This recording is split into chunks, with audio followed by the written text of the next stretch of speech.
হরে কৃষ্ণ। আমরা ভগবানের কাছে চাইতেও জানি না।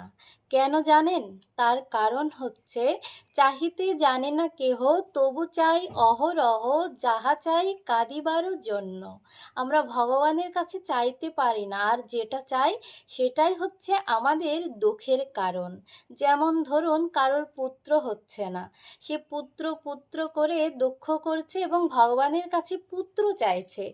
কিন্তু যখনই তার পুত্র হলো, কোনো ঘটনাক্রমে সেই পুত্রের যখন মৃত্যু হয়ে যাচ্ছে, তখনই সেই পুত্র দ্বারাই আবার দুঃখ লাভ হচ্ছে।